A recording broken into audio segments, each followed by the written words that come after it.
Ok,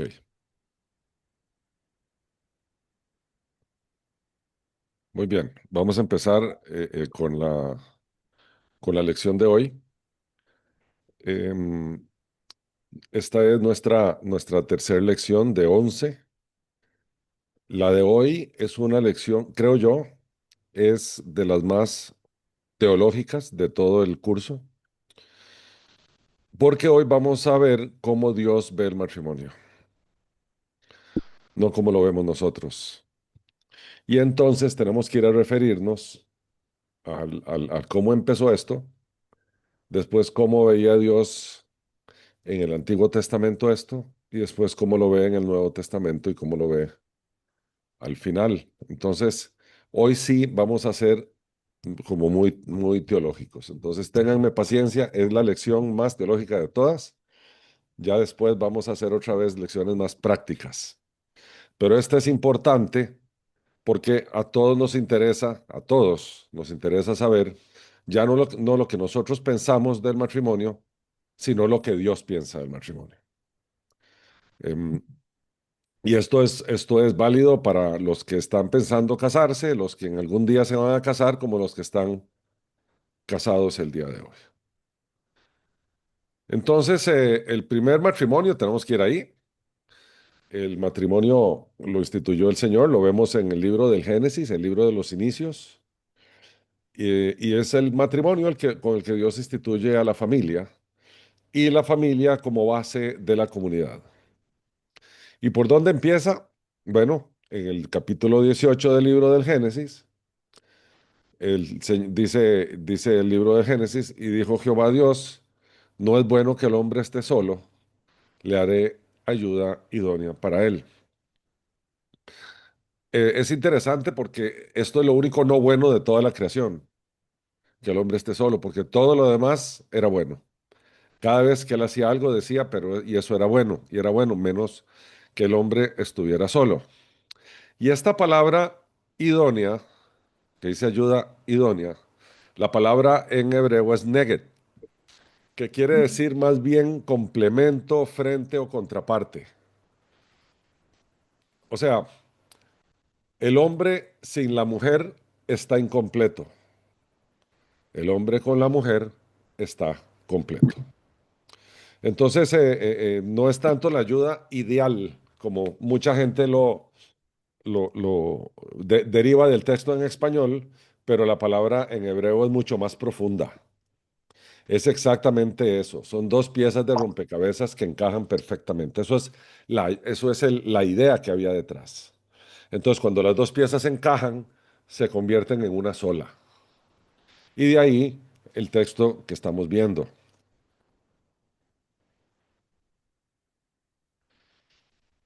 Y entonces seguimos con el texto bíblico que dice, Jehová Dios formó pues de la tierra toda bestia del campo y toda ave de los cielos y las trajo a Adán para que viese cómo las había de llamar.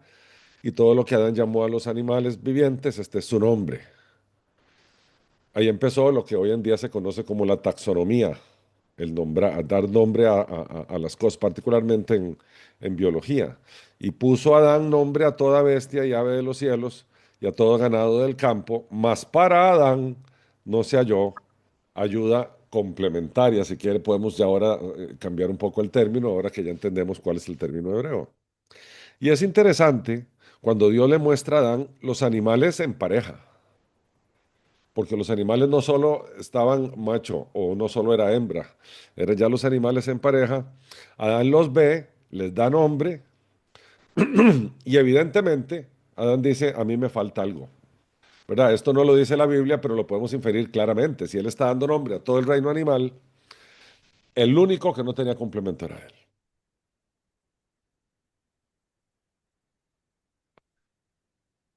Y entonces Jehová Dios hizo caer sueño profundo sobre Adán, y mientras éste dormía, tomó una de sus costillas y cerró la carne en su lugar. Y de la costilla que Jehová Dios tomó del hombre, hizo una mujer y la trajo al hombre. Aquí vamos a hacer también otra traduccióncita del hebreo. Selah en realidad quiere decir costado, pero, a ver, tradicionalmente se ha traducido como costilla, ¿verdad?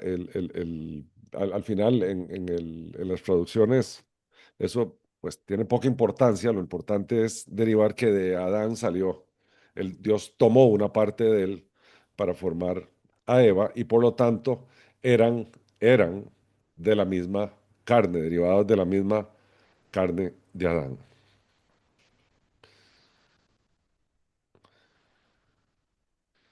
Y entonces dijo Adán, y esta es aquí la declaración, este es como los votos matrimoniales.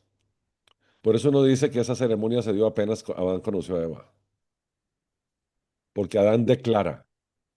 Ahora dice, esto es ahora hueso de mis huesos y carne de mi carne. Esta será llamada varona porque del varón fue tomada. Esta es una declaración, este es un voto matrimonial de Adán. Se le llama el canto de Adán a esto. Y es como una suerte de ceremonia, ¿verdad? Por lo tanto, como es hueso de mis huesos y es carne de mi carne, ahora él tiene una responsabilidad de cuidar, de proteger, de nutrir, como a él mismo.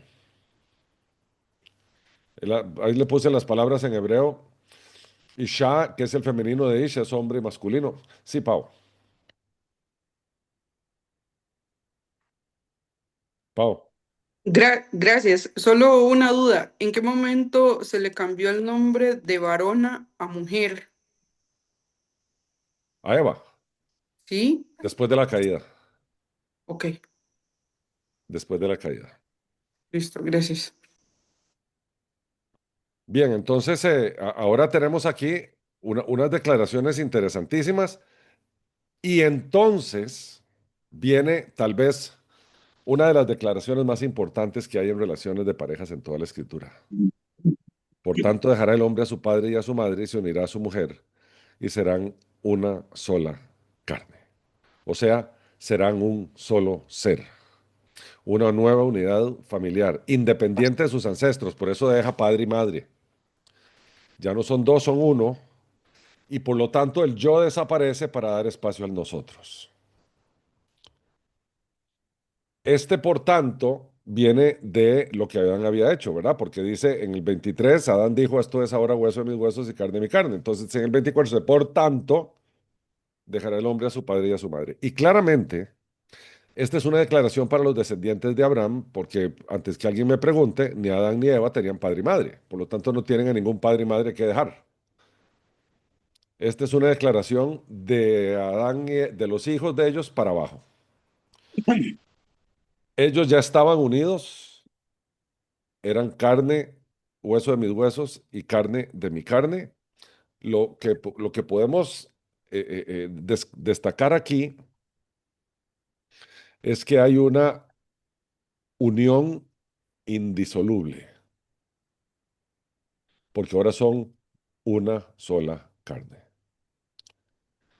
Jesús, más adelante, y eso lo vamos a ver cuando tenemos toda una lección sobre una sola carne, Jesús, que puede agregar lo que quiera a la escritura, puesto que él, al ser uno con el Padre y el Espíritu Santo, es coinspirador de la Biblia, Jesús le agrega lo que Dios juntó, no lo separa el hombre.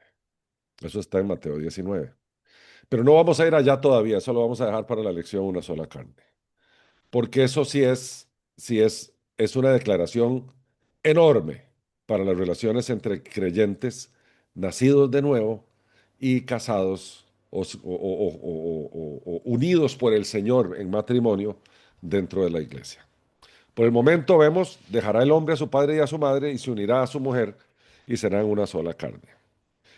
Como esta es una declaración para los hijos de ellos y de ahí para abajo, de aquí derivamos uno que se une a su mujer, o sea, es una relación monógama y solo con ella es una sola carne. Aquí no es gente pegando brincos, haciéndose una sola carne con otro poco de gente. Aquí habla de la exclusividad, que es un tema importante y está desde el puro principio. Entonces, a partir de aquí, el Señor instituye la familia y claramente la familia, como base de la sociedad, de la iglesia, Dios diseña este modelo. Dios y lo diseña previo a la caída del ser humano, evidentemente. Y estas relaciones, tal y como Dios las diseña, son, son perfectas. Nosotros en la reunión del Ministerio de Hombres de Unánimes hicimos todo un análisis de la perfección de las relaciones del matrimonio antes de la caída. Le llamamos desde el jardín y vimos todo esto en función del tipo de relación que el hombre y la mujer iban a tener entre ellos y con Dios. Em, lo que también podemos derivar de aquí es que ya no vemos el gran problema del ser humano, y es la razón de su caída, es su egocentrismo. Yo quiero ser como Dios, yo quiero esto, yo quiero el otro, yo quiero ser el centro, yo quiero ser complacido, yo quiero que me amen, yo quiero ser feliz. El yo es el centro de la existencia del ser humano caído. Aquí vemos que el yo ya no es el centro de esas relaciones, sino que el amor perfecto que vimos, el ágape, el amor incondicional, ese amor que Dios pone en el corazón de nosotros, iba a estar basado en el amor al otro, y eso no es otra cosa más que el servicio y la complacencia. Entonces, ¿cuál es la base en que las familias se forman? Servicio y complacencia del uno con el otro. El yo desaparece para dar lugar al nosotros. Y ese, creo yo, es el reto más importante que tiene el ser humano en general y el creyente en particular, que su yo desaparezca. Bueno, Jesús mismo dijo que el que quiere venir en pos de mí, niéguese a sí mismo. Tome su cruz cada día y sígame. ¿Qué es negarse a sí mismo? Que el yo desaparezca. Opuesto en las palabras de Juan el Bautista, yo tengo que menguar para que él crezca. Todos aquellos que tenemos yos gigantescos, que nos encanta lucir nuestro conocimiento y que nos encanta pavonearnos por ahí, tenemos un problema de yo, de egocentrismo. Si eso lo trasladamos a la relación de parejas, eso hace que las parejas se destruyan, porque en relación de parejas estamos buscando la satisfacción del yo. Y ese es un principio completamente separado de lo que Dios tiene destinado para las relaciones cristianas. Ahora bien, los matrimonios bíblicos de hoy son un eco del primer matrimonio. De nuevo, el propósito primario del matrimonio es, primero, o sea, por ahí empezó, compañía. O sea, claramente no es bueno que el hombre esté solo, pero a ver, una vez llegando Eva, Eva tampoco iba a estar sola. Esa es la primera. El segundo propósito es la procreación. El Señor da instrucciones y les dijo, sean fecundos y multiplíquense, llenen la tierra. ¿Verdad? Eso está en el primer capítulo de Génesis, en el día 6 cuando Dios crea al ser humano, al hombre y a la mujer. En el capítulo 2 vemos cómo lo amplía. El 6 es una declaración muy chiquitita. Y ahí les da la orden de ser fecundos y multiplicarse. Entonces, a ver, vamos, llevamos la cuenta. El propósito primario del matrimonio es compañía. No es bueno estar solo.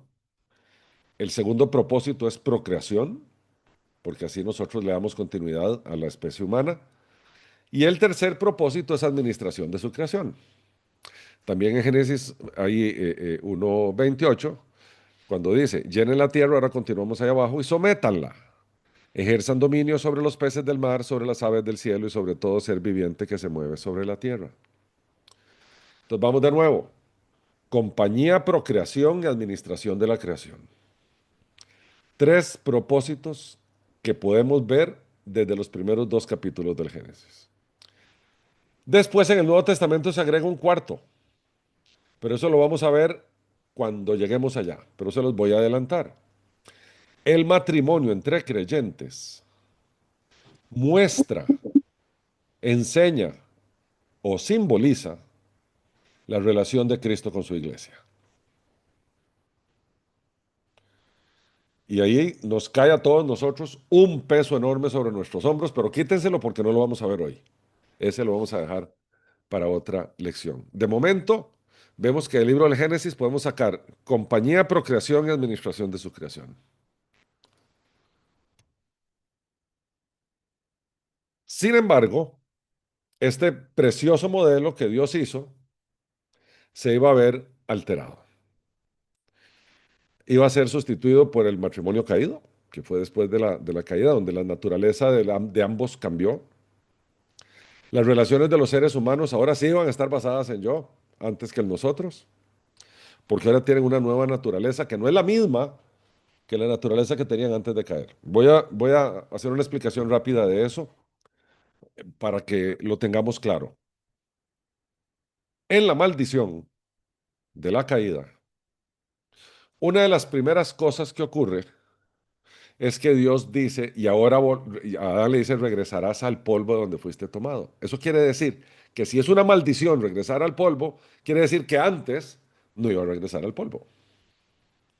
De hecho, una de las advertencias de no tomar el fruto del árbol del bien y del mal era que si lo tomas morirás. Bueno, en efecto, después de la caída ya el hombre es mortal, muere. Hay un segundo significado que es una separación de Dios. Podemos emplear cualquiera de los dos. Pero el punto es que la naturaleza del ser humano ahora es una naturaleza proclive a pecar. Antes no lo era. Antes podía no pecar, pero ahora cambia su naturaleza. Antes el trabajo en el jardín del Edén era placentero, ahora va a ser penoso. La mujer iba a tener descendencia de forma placentera y maravillosa, ahora no. O sea, cuando vemos hay un cambio completo de naturaleza y aquella imagen y semejanza de Dios con que fuimos creados al principio se desdibuja un poco, no desaparece, pero se desdibuja un poco. Porque ahora el hombre ya no se santifica, ahora el hombre no ama como amaba el Señor, y ahora el hombre no es tan justo como el Señor le puso, y ese montón de atributos que Dios nos pasó, que nos hacía hechos a imagen y semejanza de Él, ahora después de la caída, se desdibujan, se disminuyen. Entonces, tal vez lo primero y más importante es que en la caída, otra vez regresamos al yo. Entonces, vean qué interesante. Al ver la mujer que el árbol era bueno para comer, agradable a los ojos y deseable para alcanzar la sabiduría, no quiten el yo del medio. Tomó de su fruto y comió, y dio también a su marido, el cual comió, al igual que ella. Bueno, es interesante que ya aquí hay lenguaje de matrimonio, ¿verdad? Marido.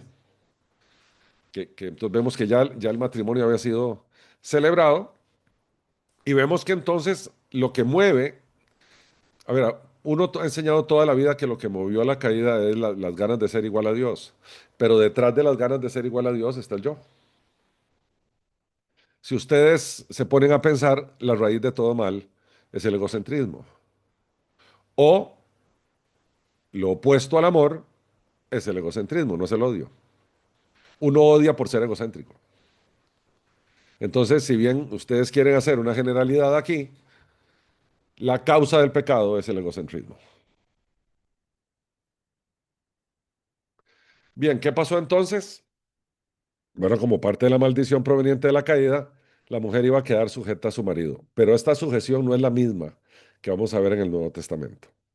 Lamentablemente para las mujeres no es la misma, porque históricamente esto trajo mucha desgracia y mucha infelicidad y mucha tristeza a las mujeres. Dice sus deseos y anhelos sujetos a la voluntad del esposo, él será señor tuyo o se enseñoreará de ti, aunque su voluntad iba en el sentido de dominio. Ahora se los voy a explicar. Antes voy a hacer un paréntesis pequeño. Teshuvah es una palabra en hebreo que solo aparece dos veces en todo el Antiguo Testamento. En el capítulo 3 de Génesis y en el capítulo 4 de Génesis. Y en el capítulo 4 es cuando el pecado se enseñorea de Caín. Lo toma, lo domina. Entonces la palabra Teshuvah es dominio. De ahí podemos, solo esas dos veces salen todo el Antiguo Testamento. Perdón. Con el correr del tiempo hemos observado todos, y en todas las culturas y en todas las épocas, la mujer bajo el zapato del hombre. Rara vez nos encontramos una sociedad donde la mujer tenga un rol o un valor similar al hombre, más bien un valor, porque esto es lo más grave de todo. han sido consideradas históricamente como de menor valor, cosa que restituye Cristo y su iglesia. Y su marido va a ser señor, o sea, amo, ¿verdad? Y esa tensión de dominio permanecería porque la mujer no va a abandonar su deseo de controlar al marido. Ese es ese Texucá que les estoy hablando. El texto lo que nos dice es esto. A la mujer dijo, multiplicaré en gran manera los dolores de tus embarazos, en tus embarazos, con dolor darás a los tus hijos. Tu deseo, esta es la palabra Texucá, será para tu marido y él se enseñoreará de ti. Pese a que la mujer quiere controlar al marido, el marido va a ser señor. Y esa tensión va a ser histórica y transcultural. Hasta que vino Cristo, murió Cristo, resucitó Cristo y empezó la iglesia. Y es dentro de la iglesia donde esto empieza a cambiar. Pero eso lo vamos a dejar para después. Hasta el momento, ¿alguna pregunta? No. Bien, seguimos. Entonces seguimos adelante y vemos los tratos que Dios tiene con Israel y todas las veces que Israel se fue atrás de ídolos y de cosas y de dioses extraños, cananeos, de todo, Dios le dio el trato de, sos mi esposa y por tanto sos adúltera. Porque Dios consideraba su pueblo, su esposa y él el esposo, porque él lo que decía es que la relación entre él y su pueblo tenía que ser como la relación del matrimonio ideal. Entonces, ahí tengo uno de 1 millón de textos que hay en el Antiguo Testamento, 1 millón. Pues como el joven se desposa con la virgen, así se desposará contigo tus hijos, y como el gozo del esposo con la esposa, así se gozará contigo el Dios tuyo. Cuando Dios pacta con Israel, recordemos que el matrimonio es un pacto. Hombre y mujer pactan. Entonces, cuando Dios pacta con Israel, Él hace esta analogía preciosa. Te estoy haciendo mi esposa.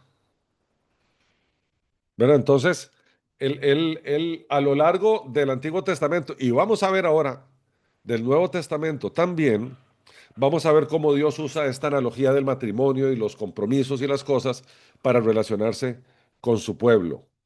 Lo importante es que a partir de eso, nosotros podemos derivar cómo Dios ve el matrimonio.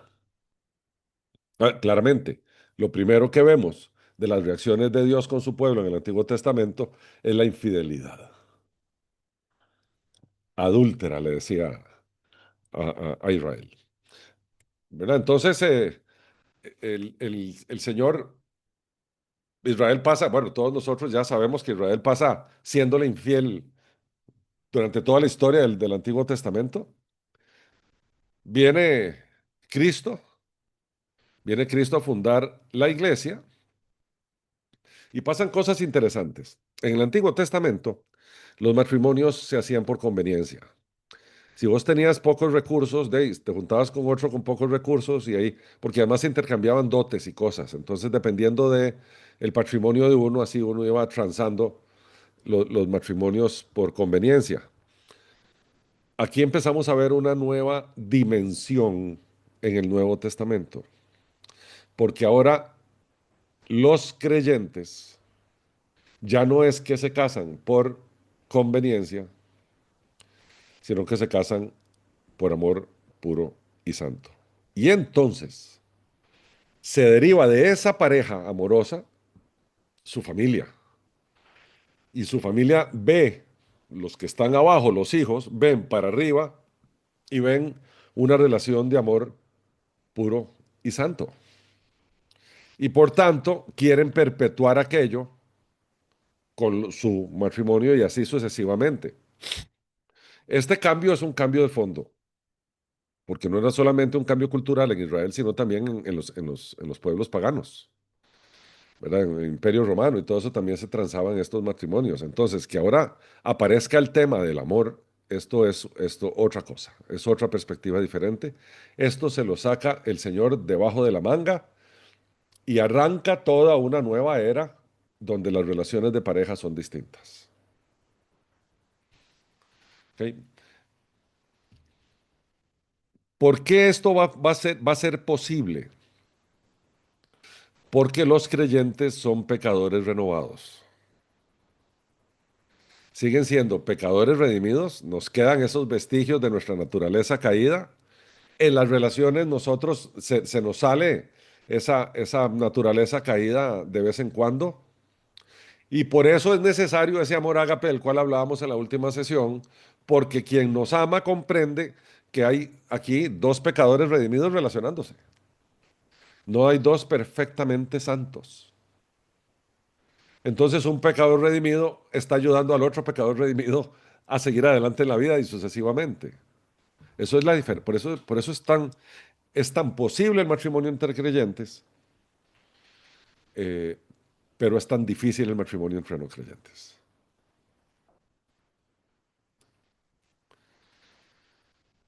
Bien, ahora vamos a pasar a la instrucción bíblica.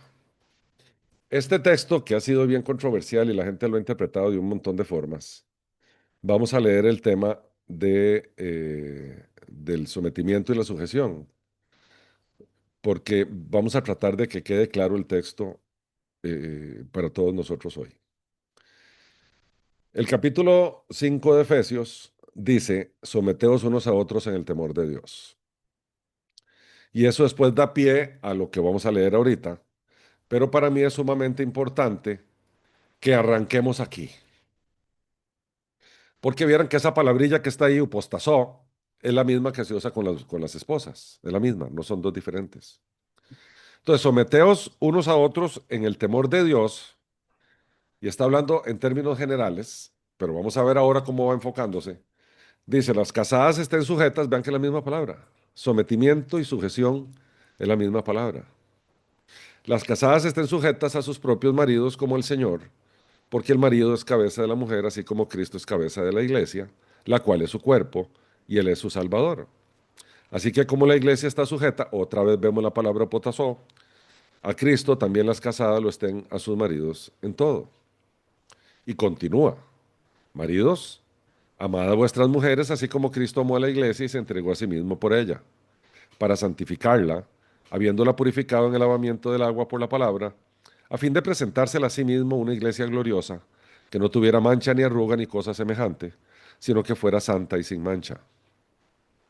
Así también los maridos deben amar a sus mujeres como a sus mismos cuerpos.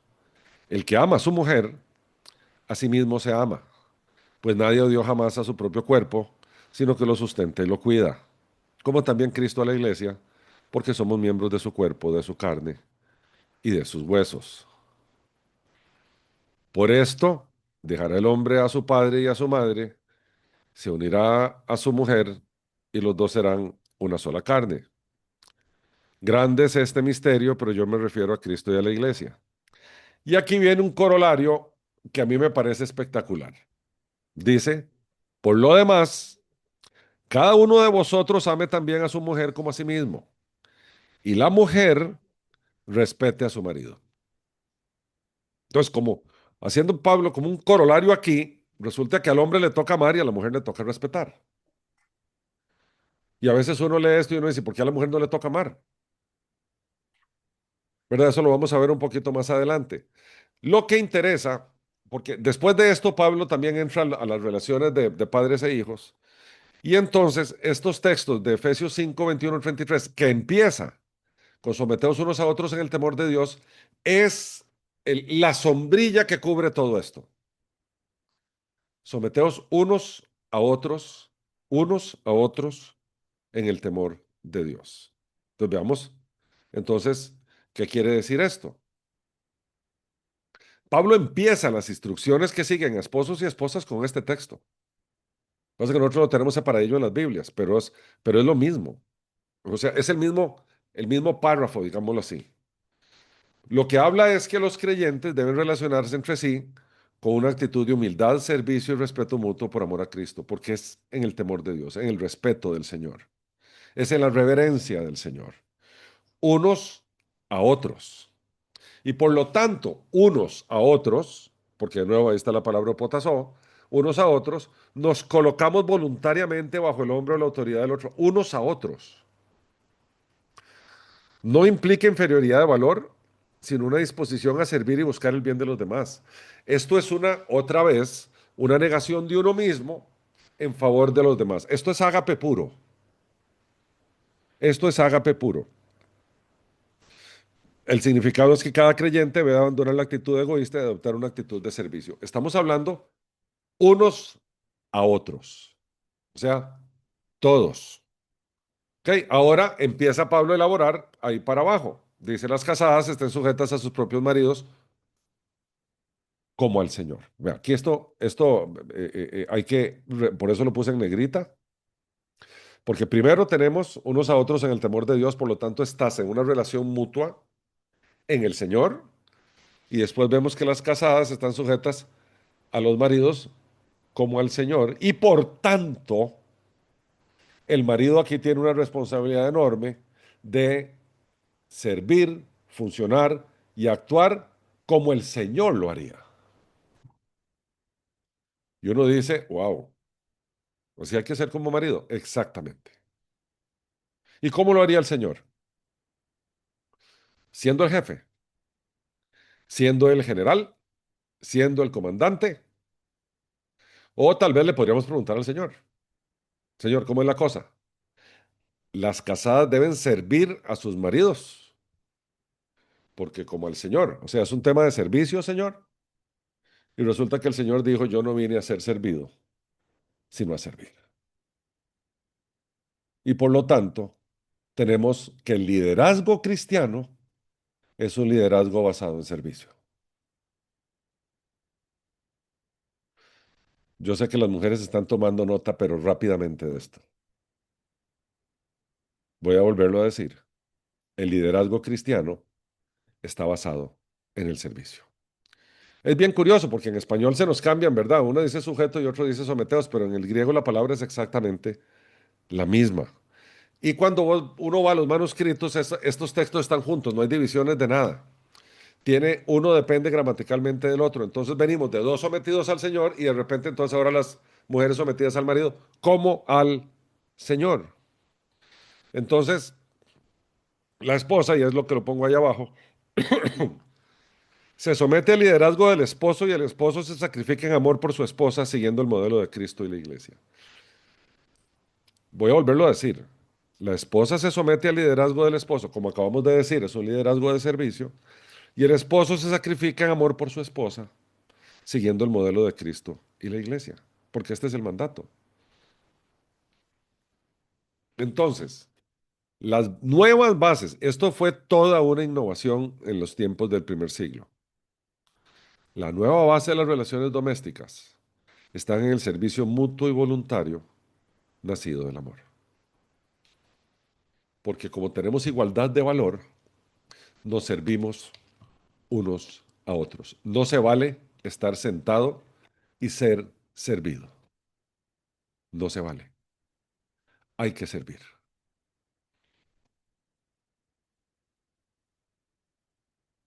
Y entonces ahora, como nos compara estas relaciones con la relación entre Cristo y su iglesia, ahora hay que observar qué hizo Cristo con la iglesia y qué hizo la iglesia con Cristo.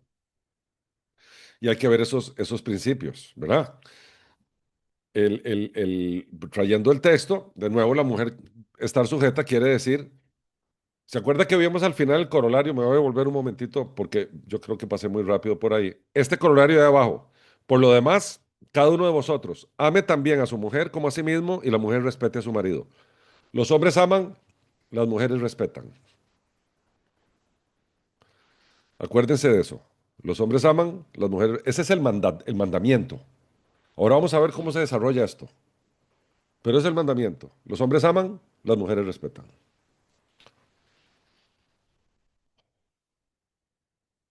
Entonces, de nuevo, esta sujeción está basada en respeto. Por eso me devolví. Combina la figura de la iglesia como el cuerpo de Cristo y la cabeza que es Cristo con nosotros, con la relación matrimonial.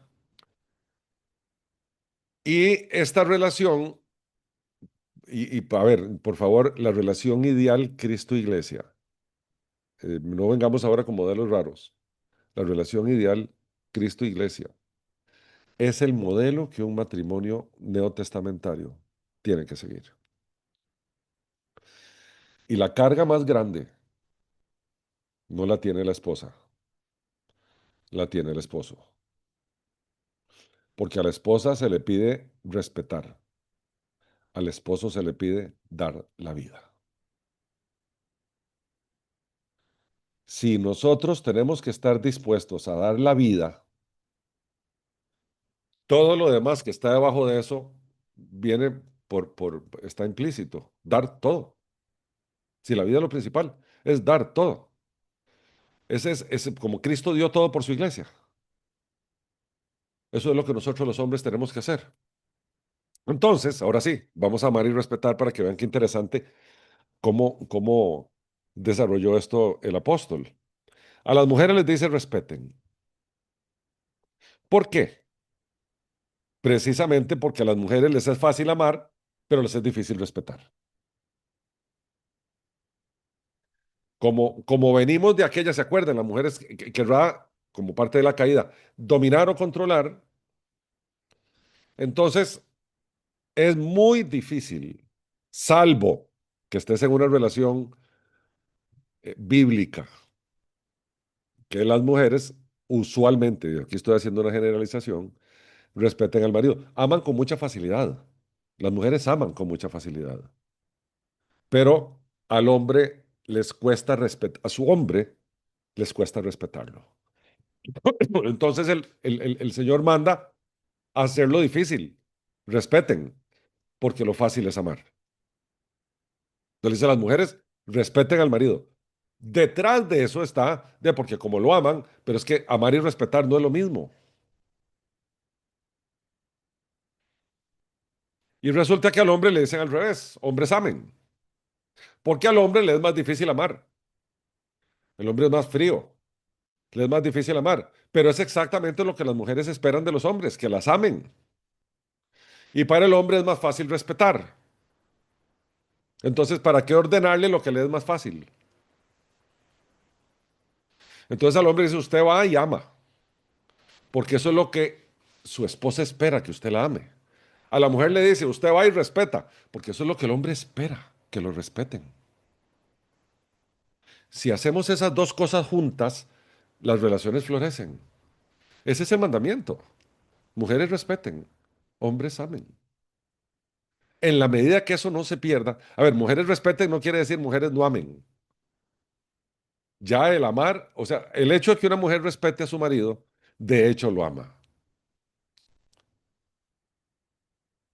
Y el hecho de que el hombre ame a la mujer, le es fácil respetarla. Entonces, este es el mandato bíblico. A ver, uno puede darle vuelta a todo lo que quiera, pero esto es lo que nos manda hacer la escritura.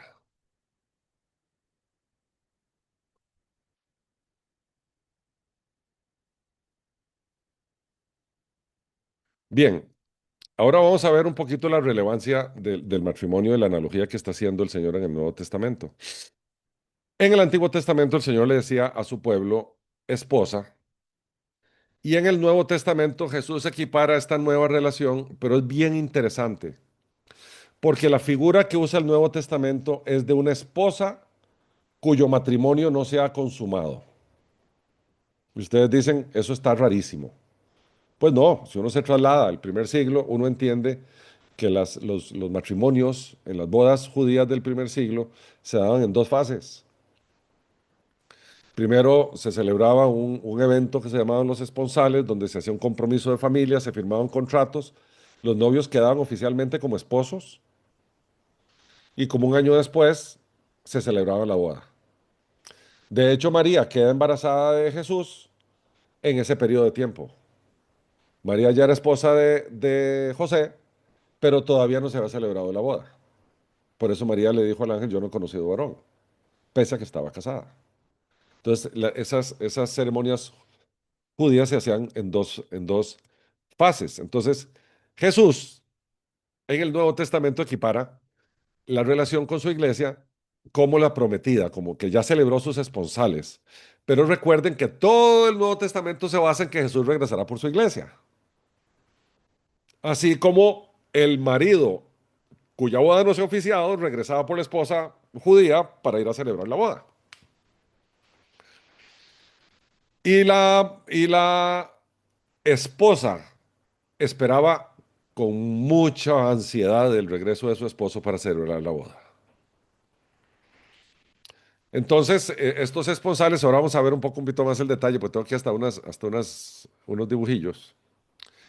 Era bien interesante porque lo que hacía era que la gente celebraba su matrimonio, firmaba un contrato, daba una señal de pago, de verdad, daba una señal de pago, y entonces el nuevo esposo se iba a hacer la casa donde iban a vivir y a preparar de qué iban a vivir.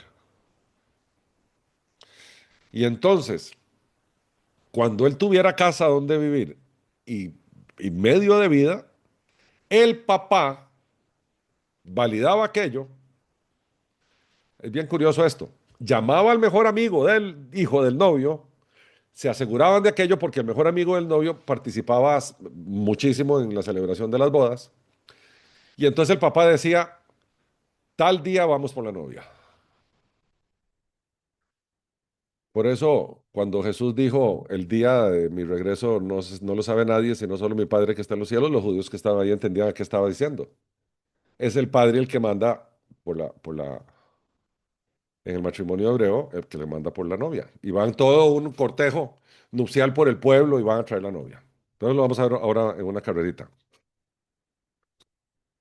Entonces, este concepto, de nuevo, va a llevar a matrimonios sanos que producen familias sanas. Veamos un poquitito estas analogías que se hacen en el Nuevo Testamento que son maravillosas. Esta para mí, a ver, es doble, porque la iglesia y Cristo le dice, aquí me comprometo, ya voy, después vengo por ustedes.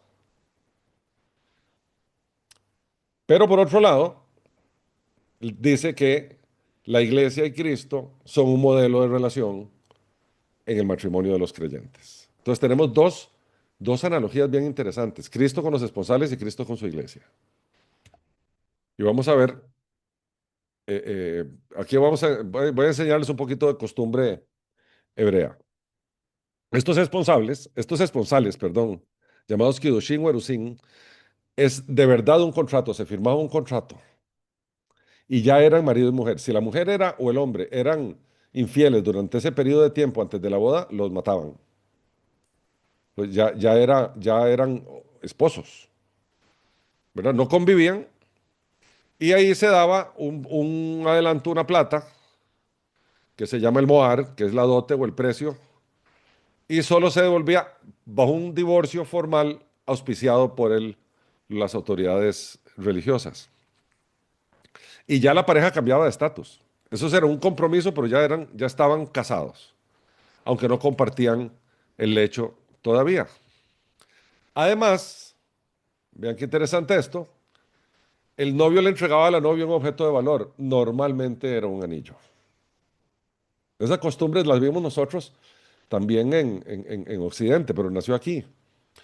Y un documento declarado, firmado por dos testigos donde ya eran esposos, ¿verdad? Sin serlo, y ya estaba separada. Ya la mujer estaba santificada y el hombre también. Y si querían separarse, tenía que ir por un proceso de divorcio normal. Pasado un tiempo, se procedía con la ceremonia, la nisuin, que era la boda definitiva, donde la esposa era llevada a casa del esposo y se consumaba el matrimonio, en una fiesta que duraba 7 días.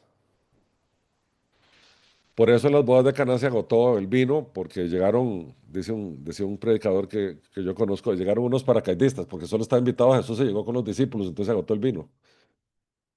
Pero bueno, em, y el mojar era la dote que se pagaba el padre de la novia para sellar el acuerdo. Entonces, si ustedes ven esto y uno dice, bueno, qué vacilón, ahora se hace, pero no tan ceremonialmente, pero ahora uno va y se compromete y pide matrimonio y, ¿verdad? No es no tiene naturaleza jurídica porque inclusive las parejas que están comprometidas pueden separarse y nada pasa. En los judíos no es así. Pero resulta que Cristo toma esto, ¿verdad? Y dice, con ustedes es igual. Y en la última cena, Jesús dice, no se turbe vuestro corazón, creéis en Dios, creed también en mí. En la casa de mi padre muchas moradas hay. Si así no fuera, yo os lo hubiera dicho. Voy pues a preparar lugar para vosotros. Y si me voy y os preparo lugar, vendré otra vez y os tomaré a mí mismo, para que donde yo esté, vosotros también estéis. Este es el modelo de la boda hebrea en dos partes. Aquí Jesús está asumiendo el compromiso, el esponsal, se va a preparar casa y después regresa por su novia. Y celebran las bodas. Los que quieren leer esto está en el capítulo 20 de Apocalipsis, 20-21, donde baja la Nueva Jerusalén como una esposa ataviada y todo eso. Entonces vean qué interesante cómo Jesús le da importancia al matrimonio y a las relaciones de pareja que use exactamente esa analogía, ¿verdad? Y cumplirá su promesa de regreso. ¿Se acuerdan cuando Jesús ascendió a los cielos? Estaba en el monte de los olivos, dice el texto, y estando con ellos con los ojos puestos del cielo, entre tanto que él se iba, se pusieron junto a ellos dos varones con vestiduras blancas, los cuales le dijeron, Galileos, ¿por qué estás mirando al cielo? Este mismo Jesús que ha sido tomado de vosotros al cielo, así vendrá como lo habéis visto ir al cielo. Y después allá, un montón de capítulos después en la Biblia, en Apocalipsis 19, se nos anuncia, bienaventurados los que son llamados a la cena de las bodas del Cordero. Vienen las bodas. ¿Cómo vienen las bodas? Tiene que venir el novio, recoger a la novia e irse a la boda. ¿Y cuándo ocurre eso? Dice Apocalipsis 21, después de que Jesús vino, bueno, ya hay todo un tema escatológico ahí, pero me interesa esto. Y yo, Juan, vi la santa ciudad, la nueva Jerusalén, descender del cielo de parte de Dios, ataviada como una esposa hermoseada para su esposo. Y oí una gran voz del cielo que decía, el tabernáculo de Dios está ahora con los hombres, Él morará con ellos serán su pueblo y Dios mismo estará con ellos como su Dios. Y entonces vino a mí uno de los siete ángeles que tenía las siete copas llenas de las siete plagas postreras y habló conmigo diciendo, ven acá, te mostraré la desposada, la esposa del Cordero. Entonces vean qué interesante esto. El libro de Apocalipsis, que es el libro final, termina con la visión de la nueva Jerusalén que viene del cielo. Esta imagen de esta ciudad es comparada con la esposa y entonces estamos viendo y preparando una boda, que es una unión definitiva. Esa es una unión definitiva. Es eterna y es gloriosa. Y es así. Y esto para mí es lo más importante de toda la lección de hoy. Es así como el Señor ve el matrimonio. Un compromiso de amantes para toda la vida. Porque Él ve así a su esposa cuando venga por ella, que la va a amar eternamente. No hay nada, nada que se interfiera entre el amor de Cristo por su iglesia, entre Cristo y su iglesia y el amor que Cristo le tiene. Nada. Y por lo tanto, en una boda y en un matrimonio de creyentes, nada debería interferir. Nada. Después vamos a ver un poquito eh, em, el tema de lo que Dios juntó no lo separa el hombre, eso lo tenemos allá en la lección de una sola carne. Pero sí, les quiero terminar con una nota aclaratoria. Yo no sé cuántas veces en mi vida me ha tocado atender parejas eh, de creyentes que se divorcian. A veces uno era creyente y otro no, y después se hizo creyente el que no, y después, a ver, todo un montón, hay un montón de casos diferentes, digamos. Pero el denominador común de todos los divorcios es que se casan cuando se casaron por las razones equivocadas. Cuando la gente se casa por las razones correctas, ahí estamos viendo consumarse lo que Dios juntó, no lo separa el hombre. Pero si te casas por las razones incorrectas, y son miles, Hay unas que son económicas, hay otras es que yo quiero salir de casa, mi casa es un infierno, mejor me voy, ya me caso y me voy. Hay un montón de razones, un montón. Pero cuando nosotros entramos en esta esfera de cómo Dios ve el matrimonio, nos coloca a nosotros en una enorme, enorme, enorme responsabilidad sobre cómo estamos viendo nosotros nuestras relaciones matrimoniales o nuestras relaciones de novios que pensamos casarnos o aquellos que todavía no tienen a nadie, pero cómo pensarlo, cómo pensarlo. Tiene que ser por las razones correctas y cuando es así, entonces esa relación matrimonial empata perfectamente con la relación de Cristo y su iglesia, porque es así. Pero tenemos que hacer nuestro trabajo. El Señor ve a la iglesia como su prometida con la cual estará eternamente. El Señor ve el matrimonio como símbolo de su relación con la iglesia. Por lo tanto, es una relación incondicional vitalicia basada en amor ágape. No se vale salirse de este modelo si somos un matrimonio bíblico. No se vale. Es así como Cristo lo ve. Yo les dije que esta iba a ser una lección un tantito teológica, pero para mí es muy importante que veamos que nosotros, cuando estamos hablando de matrimonios de creyentes, es muy, muy, muy serio. El matrimonio entre creyentes no contempla la posibilidad de divorcio. Cuando dos creyentes se juntan por las razones correctas, no hay forma alguna, no hay manera alguna que esa pareja se vaya a divorciar. Es una relación incondicional, vitalicia, basada en el amor ágape. Bueno, eh, hasta aquí la lección de hoy. No vi muchas preguntas, pese a que esto estaba bien denso, así que me imagino que todo el mundo entendió bastante bien. La lección que sigue es lo que agrada a Dios. Y vamos a seguir poniendo más cargas y más cargas y más cargas sobre el hombro de todos nosotros, porque para mí lo más importante es que comprendamos primero las responsabilidades que hay, pero posteriormente cómo todos nosotros disfrutamos de tales responsabilidades enormemente, porque tenemos la oportunidad de servir a la persona que amamos. Hasta aquí es la lección de hoy. Si no hay preguntas, entonces tal vez el guitar nos puede guiar en oración para terminar.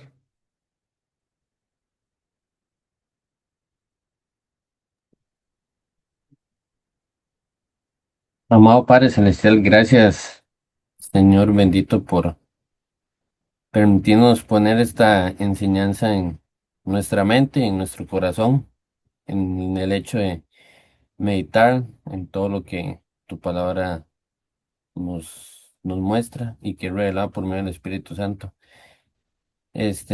Ayúdanos a todos a agarrar de eso todo lo aprendido, todo lo que debemos mejorar, todo en lo que estamos bien, en lo que estamos mal. Guíanos por medio del Espíritu Santo a seguir los mandamientos y el ver y hacer como Cristo ve a su iglesia.